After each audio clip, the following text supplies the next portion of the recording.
Ang ikatatlong parte ng ating kwento, insyaAllah subhanahu wa ta'ala. At huwag niyo po kaming iwanan, dyan lamang kayo palagi, insyaAllah, ating tatalakayin. Okay, ang sabi natin sa kahuli-hulihan nating kwento, insyaAllah subhanahu wa ta'ala, dito tayo, Abdurrahman, mashallah, nanood ngayon ang aking palanggang manghud, si Siti Sara, mashallah. Ang Mumtazah, mashallah. Okay, so inshallah ating uumpisahan. So sa katapusan ng part 2 na ating naumpisahan, no? Yung mga hindi pa po nakapanood, pwede po nating i-review yung dati nating live nasa Facebook po natin. No, pwede po kayong manood ulit inshallah subhanahu wa ta'ala ng part 1, part 2 at part 3. At may iba pa rin may ibang mga kaalaman dyan na makukuha nyo, katulad ng kwento ni Prophet Musa alayhi salam, Prophet Noah alayhi salam, at iba pang mga kwento, no, na marami at malaki ang mapupulot nating aral inshallah. So katotohanan, doon tayo nagtapos sa panaginip ng hari, no? Dahil ang hari ay nanaginip. At ang panaginip ng hari sa kapanahunan ni Yusuf alayhi salam, siya ay nakakita ng 7 baka na ito ay mga matataba, no? At nakita niya rin na may 7 baka na payat at kinakain ng payat itong mga bakang matataba. So doon sa panaginip na ito, siya ay nagtanong sa kanyang mga tauhan o sa kanyang mga kasamahan na kung sino sa kanila ang nakakaalam ng kahulugan ng kanyang kwento. So siya ay nagtanong kung ano ang kahulugan ng kanyang kwento. So yan. Okay. At pagkatapos ang sabi, okay, at nakita niya rin, no? Ang sabi pa sa banal na Quran, na katotohanan, nakita rin ng hari na mayroong 7 basal, no? Sibol na magandang basal ng mais. Ito ang sariwang busal ng mais na tumutubo ng matiwasay, no, o masagana. At pagkatapos nakita niya rin ang iba nito ay sira na. Ang iba dito ay natuyo na. Natuyo na ang iba. At ito nga ang katanungan ng hari. Okay? So, yan ang katanungan ng hari. Kung ano ang katanungan. Subalit, walang nakasagot sa kanila. No, walang nakasagot sa kanila. At sinabi pa sa kwento, ta'ajjabal maliku. Katotohanan na mangha, nabighani ang hari sa kanyang panaginip. Okay. Subalit ang sagot ng mga tao sa kapanahunan ni Yusuf alayhi salam doon sa kasamahan ng hari, ang sabi niya, panaginip lang yan, no? Panaginip lang yan at wala yang kahulugan. Dahil karamihan ng panaginip, la haqiqata laha, wala siyang katotohanan. Subalit sa kapanahunan ni Yusuf alayhi salam, katotohanan ang mga panaginip ay binibigyan niya ng kahulugan sa kapahintulutan ng Panginoong Allah subhanahu wa ta'ala. Okay, subalit sa ating panahon, kapatid kong minamahal, halimbawa na naginip ka na may 7 tao, may 7 babae, no? May 7 babae na crush sa'yo. Hoy, bakit napunta tayo sa crush? Okay, halimbawa, may napanaginipan kang hindi ka nais-nais. Ano ang sinabi ng propeta sallallahu alaihi wasallam? Na ikaw ay dumura, no? Sa iyong kaliwang bahagi. Magdura ka diyan sa kaliwa ng 3 beses at ikaw ay magpakopkop sa Allah subhanahu wa ta'ala na ikaw ay ligtas sa kasamaan na daladulot ng panaginip na iyong napanaginipan. So yan po, at wag mong sasabihin sa kung sino man. Yan ang isa sa mga batas pagdating ng kapanahunan ng propeta sallallahu alaihi wasallam. Hindi katulad ng panahon ni Yusuf alayhi salam. No, kapag may panaginip, pwede mong itanong ang propeta. Sa ating panahon, hindi pwede. Itanong natin kung ano yung panaginip natin. At kung may napanaginipan man tayong kanais-nais at maganda, ano ang sinabi ng propeta sallallahu alaihi wasallam? Nararapat pwede niyang sabihin, no? Pwede niya itong sabihin, subalit sa mga taong mahal lamang niya. Okay, mahal lamang niya. at mahal din siya. O kama qala sallallahu alaihi wasallam. At pagkatapos kapatid kong minamahal sa pananampalatayang Islam, yun doon tayo nagtapos sa panaginip ng hari. May nagtanong sa kanina, tausog ka ustad? Alhamdulillah. So we are tausog, but we need to speak Taglish or Tagalog in English to understand what we want to say. Okay. So kinakailangan natin na magsalita ng Tagalog, no? Para maintindihan ng mga mas nakararami na ating mga viewers. Alhamdulillah. So yan, no? Inshallah subhanahu wa ta'ala, mayroong oras kung hindi masyado mahaba ang ating tatalakayin, pwede nating itagalog tapos itausog, then i-syamal or etc. Okay, pagkatapos sa kwentong ito, ang sabi, no? Yung isang tao na nakakulong dati at nakalabas, at sa kanyang paglabas, no, nakalimutan niya na banggitin sa hari na si Yusuf alayhisalam ay nasa loob ng kulungan, at yun ang naging dahilan kaya si Yusuf alayhisalam ay nadagdagan pa, no, ang taon na siya ay nasa loob ng kulungan. At pagkatapos, ang sabi, no, nitong tao na nakalabas na naging isa sa mga katiwala ng hari, na siya ang pumipiga ng ubas, no, para gawing alak, at siya rin ang naglalagay sa baso ng hari, no, ng alak na kanyang ginawa. So isa sa mga karangalan na maging katiwala ng hari sa kanilang panahon. At ang sabi nitong lalaki, ang sabi niya, katotohanan may nakakulong na siya ay may kaalaman kung ano ang kahulugan ng mga panaginip. So yan. So pagkatapos dumating na nga ang panahon o ang oras na pinadala na nga ng hari itong tao na ito o itong lalaki ito. Walamma sami al-maliku hadha ta'wil, katotohanan nung marinig na ng hari na mayroong isang tao na kayang magbigay ng kahulugan ng bawat panaginip ng tao, fariha jiddan, siya ay naging masaya. So naging masaya ang hari, at ang sabi niya sa kanyang kasamahan, yan ay isa sa mga kahulugan. Ang sabi ng hari, no, sino ang lalaking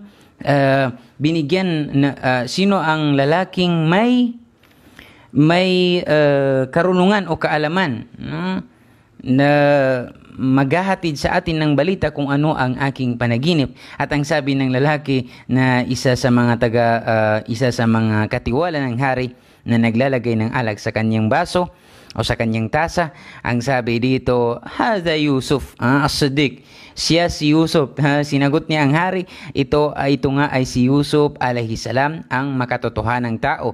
Siya rin ang nagbanggit sa akin kung ano ang magiging kalagayan ko nung binanggit ko sa kanya ang kwento. So yan po. Okay. So yan kapatid kong minamahal sa pananampalatayang Islam. At pagkatapos ang sabi, katotohanan ang hari ay gustong-gusto niya talagang makita, no? Ila liqa'i Yusuf. Gustong-gusto niya makita si Yusuf alayhi salam. Gustong-gusto niya makipagkita kay Yusuf alayhi salam. At ipinadala na nga niya itong lalaki na ito kay Yusuf alayhi salam. Ang sabi sa Banal Quran, "Utuni bihi astakhlisahu linapsi." Kung hindi ako nagkamali, yun ang sabi sa Banal Quran, na ang kahulugan nito na sinabi ng hari, no, na dalhin mo ako sa kanya. Oo, yun. Dalhin mo ako sa kanya. Dahil katotohanan, gusto ko siyang mapalabas sa kulungan. Okay.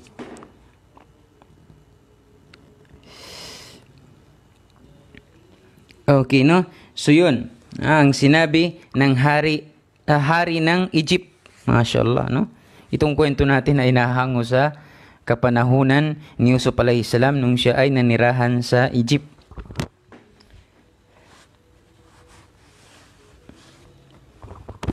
Okay, so yan kapatid kong minamahal sa pananampalatayang Islam. At yun, no? Pinadala nga ng hari ang lalaking ito. Saan na yun?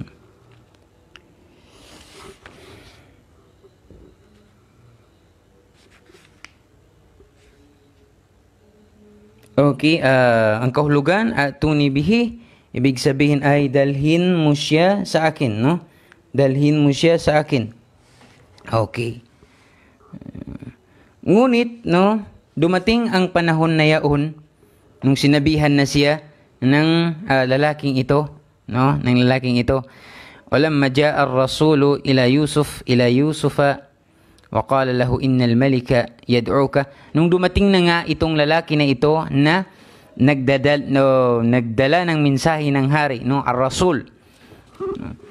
Ang nagdala ng mensahe ng hari papunta kay Yusuf alayhi salam at sinabi niya na katotohanan ang hari ay ikaw ay inimbitaon inaanyayahan. O katotohanan ang hari ay siya ay siya ay nag-imbita sa iyo o inimbita ka ng hari. So yung ganun. Subalit si Yusuf alayhi salam, kapatid kong mananampalataya sa relihiyong Islam, hindi siya kaagad na lumabas, no? Hindi siya kaagad na lumabas. At ang tanong at ang sabi pa ni Yusuf alayhi salam na katotohanan, sasabihin na lang ng tao sa ganito si Yusuf, no? Si Yusuf ay nakakulong tapos ganito nakakalabas, ganito. Subalit meron siyang gusto bago siya lumabas, no? Katotohanan ang gusto niya ay utusan muna. Utusan, hindi utusan. Masyaallah. Ang daming nanonood sa atin ng mga masyayikh. Masyaallah, syukran sa panonood ninyo. Okay. Okay, pagkatapos kapatid kong minamahal sa pananampalatayang Islam, okay, katotohanan si Yusuf, siya ay malakas yung kanyang pangangatawan. At katotohanan si Yusuf ay bright, no? Bright, talented. At ang sabi sa kanya ng pinadala ng hari, katotohanan ang hari ay inimbita ka. At siya ay naghihintay sa iyo. Sa magkatuwid kinakailangan mo magmadali, no? At nagmadali na nga itong lalaki na ito papunta sa pintuan ng kulungan. Subalit si Yusuf alayhi salam hindi siya nagmadali. At si Yusuf alayhi salam hindi rin siya nagpa-late, no? Nagpa-late. So yun, sa ano ba? Yung doon sa kalahati ng nagmamadali at hindi. At ito nga ang sinabi, no? Sa makatuwid, sinabi ni Yusuf alayhi salam dito sa lalaking ipinadala ng hari sa kanya. Ang sabi niya, katotohanan na gusto ko. Yung gusto ko munang linisin, no, ang aking pangalan. At gusto ko munang linisin yon. Sa makatuwid, ganun ang malapit na kahulugan. Gusto ko munang linisin ang aking pangalan sa paratang sa akin na siya ay nagkaroon ng kasalanan. Subalit katotohanan si Yusuf alayhi salam, wala siyang kasalanan. Ano ang kanyang naging kasalanan? Because of his face, no? Dahil sa kanyang antig na kagwapuhan. Kaya siya pinakulong. Dahil naging fit na ito sa kababaihan sa kanyang panahon. At nagalit nga yung babaeng nagkagusto sa kanya ng lubos o ng sobre, si Zulaykha. Pagkatapos, no, tinanong ng hari, no, patungkol kay Yusuf ang mga tao, no, kung ano ang pagkakaalam nila kay Yusuf alayhi salam. At ang sagot ng tao at alam ng mga tao na Yusuf bari, na si Yusuf alayhi salam ay malayo o ligtas siya sa kung anuman na paratang sa kanya. So yan. At pagkatapos si Yusuf nga ay nakalabas na ng kulungan, no, barian, na siya ay ligtas na o malayo sa mga paratang, no.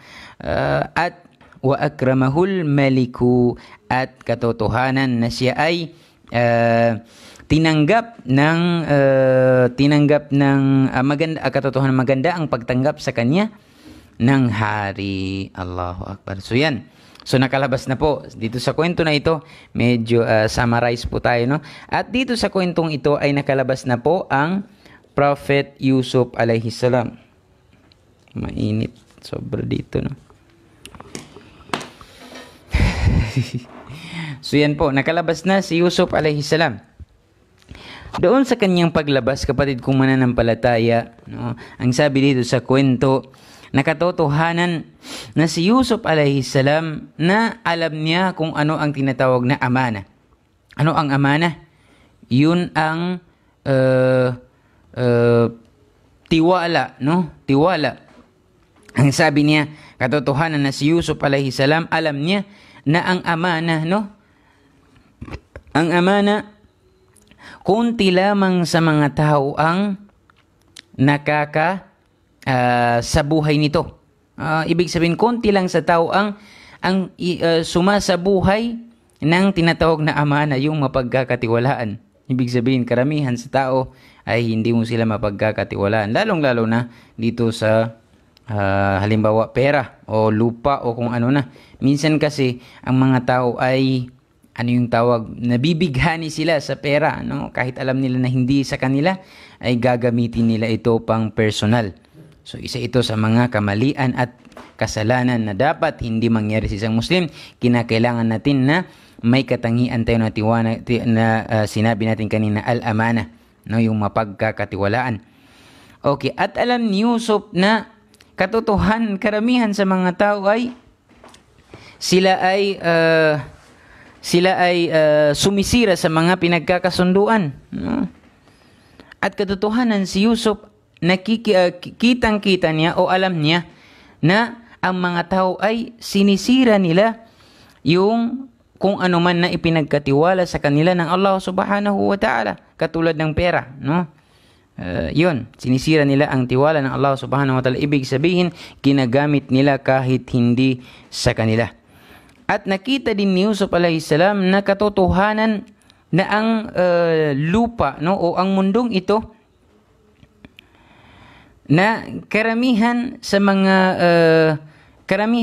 tao na tagapangasiwa, no, tagapangasiwa ng kung ano man, subalit yung ginagawa nila, yung halimbawa, no, kailangan ibigay sa kanila yung 100%.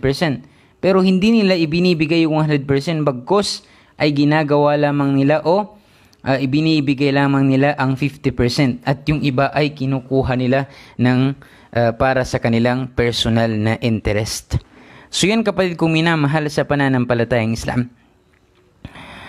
At katotohanan na ang sabi niya na ang karamihan na kumukuha, sinabi dito sa kwento, hindi ako nagsabi, no?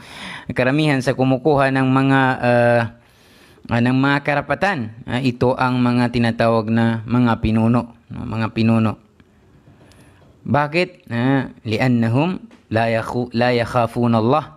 Dahil katotohanan, sila ay hindi takot sa Allah subhanahu wa ta'ala na makakuha sila ng karapatan ng tao o kayamanan na para sa iba. Ang sabi pa, katotohanan na pinapakain nila ang kanilang mga tauhan. Pinapakain nila ang kanilang mga aso. Subalit, hindi mo makikita yung mga tao nila kumakain mismo na kanilang ibinibigay. At katotohanan, ang kanilang bahay ay nilalagyan nila ng mga magagandang decoration, no? Subalit yung mga kanilang tauhan o sa kanilang mamamayan, no, hindi man lang nabibigyan ng mga damit. At karamihan, ang sabi niya, karamihan sa mga tao, hindi sila nagkaroon ng hindi sila nakakuha ng kung ano man nararapat sa kanila, kung ano man na ang nararapat sa kanila. Ganun na ba yun? Karamihan sa tao, ang sabi, la yanfa, hindi sila nakakuha ng kabutihan, no, sa kung ano man na inimbak ng mga pinuno doon sa panahon na yon. Okay, pagkatapos, katotohanan na si Yusuf alayhi salam na siya ay pinoprotektahan niya ang kung ano man na ipinagkatiwala sa kanya at hindi niya ito sinisira. Okay. At katotohanan si Yusuf, ang sabi dito, anna Yusufa la yuridu an yatrukal umara'a ya'kuluna amwalan nas. Katotohanan si Yusuf alayhi salam, hindi na pinapabayaan ang mga namumuno na makita niya na kumakain na ang kinakain nila ay para sa sambayanan o mamayan. Okay, so yan kapatid kong minamahal sa pananampalatayang Islam. At katotohanan si Yusuf, hindi siya nahihiya na sabihin ng katotohanan, no, para sa ikabubuti ng sambayanan. So pagkatapos, faqala lil malik, ang sabi niya sa hari nung siya ay nakalabas na at nagkausap na siya, ang sabi niya, ij'alni ala khazainil ardi inni hafizun alim. Okay, ang sabi sa Banal Quran na sinabi niya sa hari ng Ehipto. Saan nga ba ang Ehipto? Ito ang Egypt o Misr. Ang sabi niya, at katotohanan, ang sabi niya, ibilang mo ako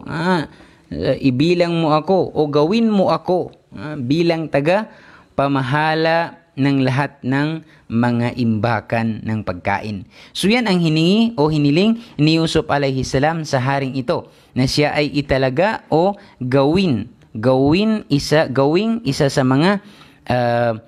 mga kataas-taasan na tagapangasiwa, no, tagapangasiwa o tagapangalaga, no, o tagapamahala ng lahat ng imbakan. So yan. At pagkatapos nga siya nga ay naging isa sa mga leader o pinuno ng imbakan at siya ang namamahala dito. O, dahil katotohanan si Yusuf alayhi salam, kana aminan, siya ay matuwid, hindi sumisira sa kung anuman na pinagkasunduan. At ang mga tao ay naging panatag sila, no? Naging panatag sila at nagpasalamat sila ng lubos sa Allah subhanahu wa ta'ala sa pagdating ni Propetang Yusuf alayhi salam upang maging isa sa mga pinuno ng lahat o tagapamahala ng lahat ng mga imbakan. So yan kapatid ko sa pananampalatayang Islam. At katotohanan dito sa bansa ng Misr, no, ng Egypt at ng Sham, katotohanan binanggit dito naging tanyag si Yusuf alayhi salam sa bayan ng Egypt, sa Misr at sa bayan ng Sham. Siya ay parang naging famous. Naging famous siya. Na nabanggit sa bawat bayan. At narinig ng mga taga Sham, at narinig din ni Yaqub alayhi salam na katotohanan sa bansa ng Misr, sa Egypt, na may isang lalaki na siya ay rahiman, na siya ay maawain. At katotohanan sa bayan ng Misr na mayroong isang tao na siya ay mapagbigay, kariman. At siya nga ay yun ang tagapamahala ng imbakan ng mga pagkain. Allahu Akbar. At katotohanan ang mga tao yadhabuna ilayhi wa ya'khudhuna at-ta'ama. At katotohanan ang mga tao ay pumupunta sa kanya doon sa panahon ng tagtuyot o taggutom. Sila ay dumanas ng gutom ng 7 taon. Akalain mo, no? 7 taon na may maganda yung pananim at 7 taon na tagtuyot at mahirap humanap ng pagkain. So naranasan nila, no? Pero dahil sa binigyan ng Allah subhanahu wa ta'ala si Propeta Yusuf ng kaalaman, dahil sa panaginip ng hari yon, marami ang naligtas, no? Karamihan sa kanila ay naligtas sa pagkagutom. Alhamdulillah. So 7 taon, nakalain mo, no? Ang krisis nila. Tayo ilang buwan pa lamang, pero yung iba parang umaalsa na ng hindi maganda. So yan po kapatid kong minamahal sa pananampalatayang Islam. At pagkatapos ang sabi, si Yaqub alayhi salam ay nagpadala, no? Pinadala niya ang kanyang mga anak. So, pinadala niya ang kanyang mga anak papuntang Misr. At pinadalhan niya ito ng pera, no? Ng pera. Para makadala o makabili ng pagkain. At ang nabilin sa kanyang bahay ay si Binyamin, at ito ang kapatid ni Yusuf alayhi salam sa isang ina. At siya lang ang nabilin dahil katotohanan si Yaqub alayhi salam ay mahal niya ng lubos itong kanyang anak na si Binyamin. At siya ay takot na mawala itong si Binyamin katulad ng pagkatakot niya nung mawala si Yusuf alayhi salam. At pagkatapos pumunta na nga ang kanyang mga kapatid doon sa Misra, no? Pumunta na sila upang makabili ng mga pagkain. At kapatid ko sa pananampalatayang Islam, ang sabi dito sa kwento na ito, wahum la ya'rifuna annahu akhuhum Yusuf. At hindi nila alam yung naging tagapangasiwa o naging pinuno ng lahat ng imbakan sa Misr, hindi nila alam na yun na pala si Yusuf alayhi salam. Hindi nila nakilala na yun ay si Yusuf alayhi salam. Nakatotohanan yun ang hinulog nila sa balong malalim. Dahil bakit? Wahum yadhunnuna annahu qad mata. Dahil katotohanan na sila ay yung sa loob ng kanilang puso, sa kanilang puso, napatay na si Yusuf. Yadhunnun. Yung kanilang, sa Bisaya pa, ilahang huna-huna. Napatay na si Yusuf alayhi salam. Bakit ang sabi sa kwentong ito? Bakit hindi siya mamamatay? Katotohanan siya ay nakapasok sa pinakamalalim na balon. At katotohanan itong balon ay malalim at madilim at ito nga ay sa kagubatan. So paano siya hindi mamamatay?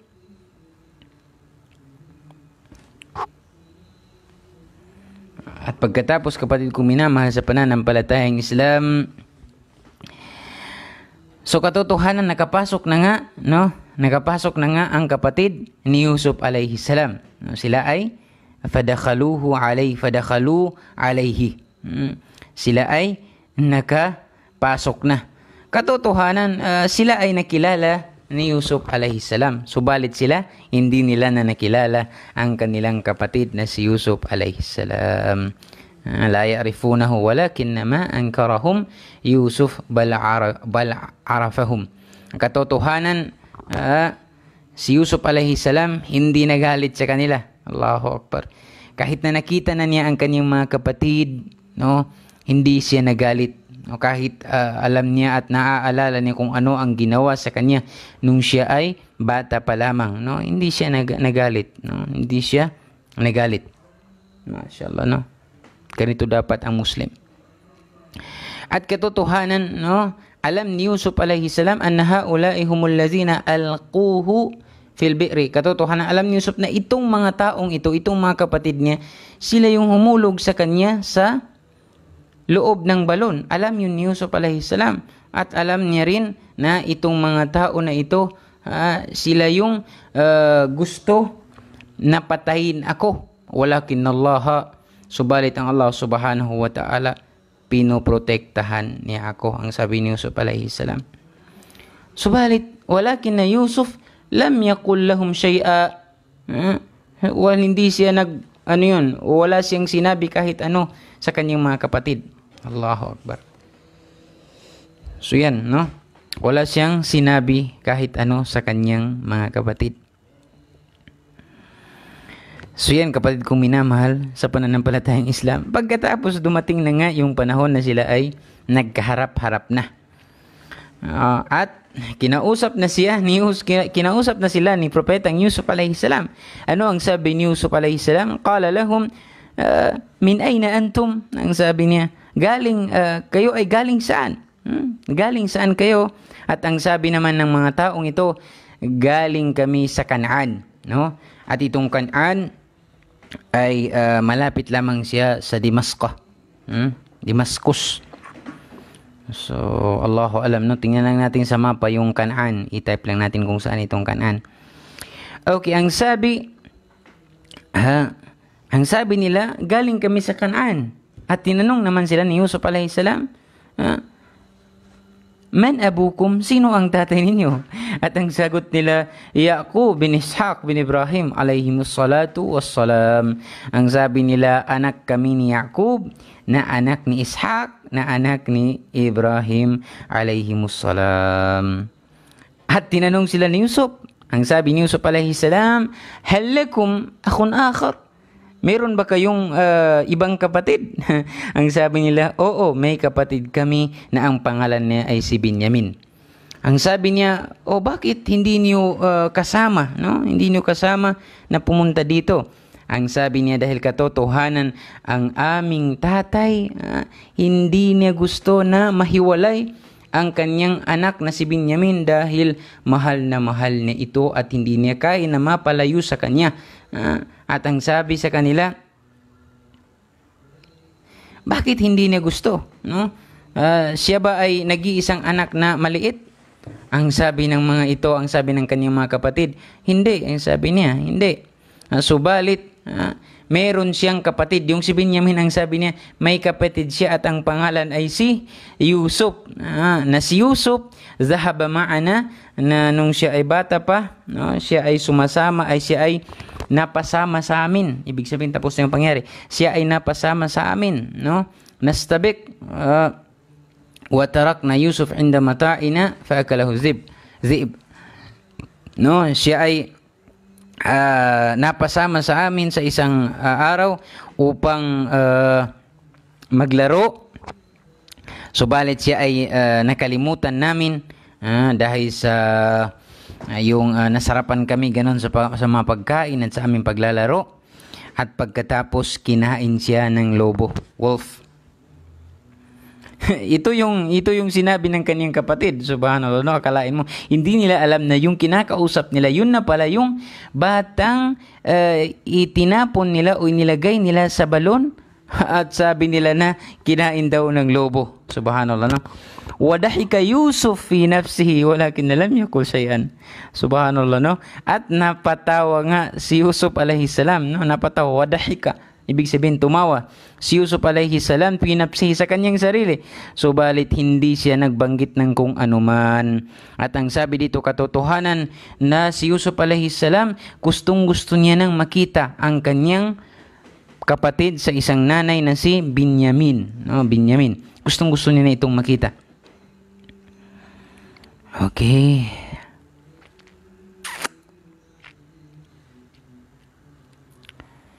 So yan, kapatid kong minamahal sa pananampalatayang Islam.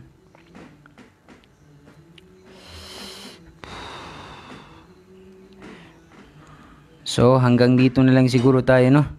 Inshallah subhanahu wa ta'ala.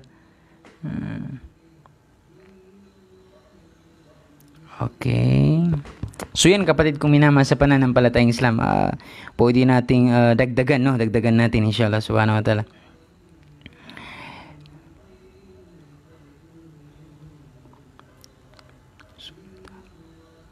At inutusan na nga ni Yusuf alayhi salam ang kanyang mga naging kasamahan o mga tagapangasiwa, no, doon sa kanyang bahay. Inutusan niya na maglagay ng mga pagkain at para pakainin, no, itong mga kapatid niya.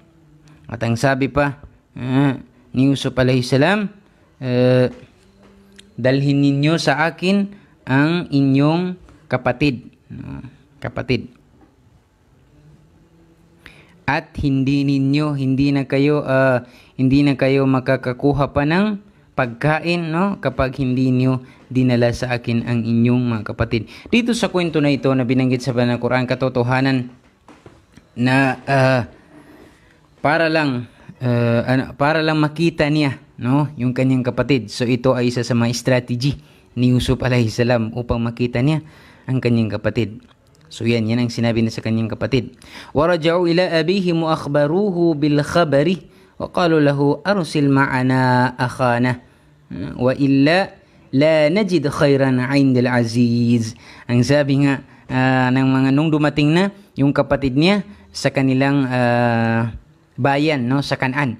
Ang sinabi ng kanyang kapatid sa kanilang tatay, ang sabi, arsil ma'ana akhana, ipasama mo sa amin ipahilintulot mo na makasama sa amin ang aming kapatid na si Binyamin, dahil kung hindi mo ipasama, no, katotohanan na hindi na kayo makakuha pa ng pagkain sa azid, sa pinuno ng tagapangasiwa o pamahala ng imbakan ng lahat ng pagkain.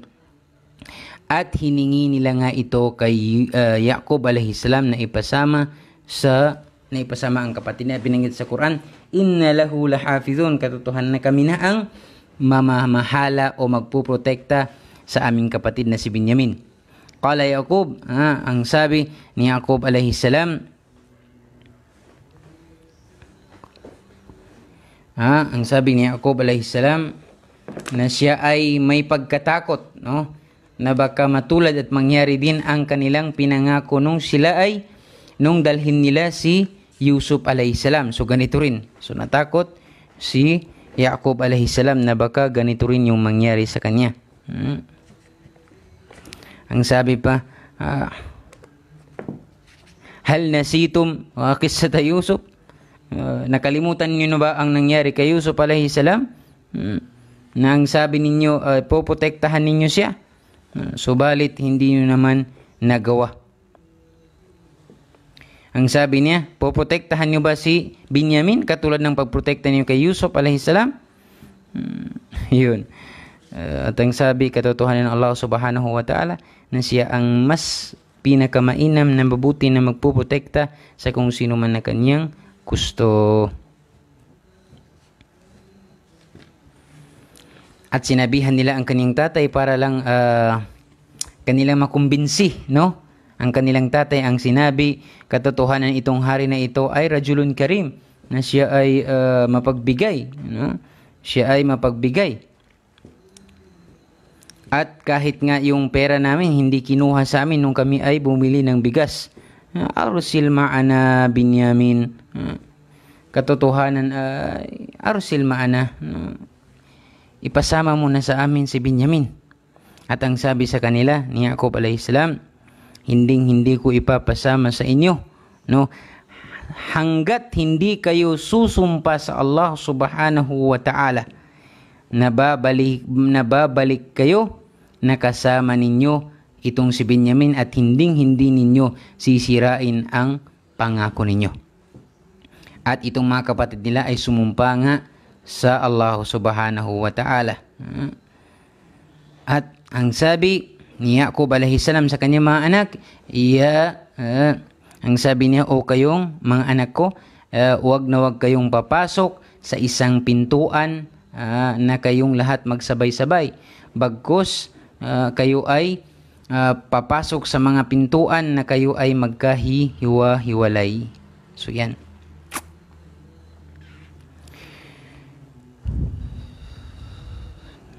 Okay, so yan po ang ika-part 4, no? At pagkatapos, konti na lang. 1, 2, 3, 4, 5.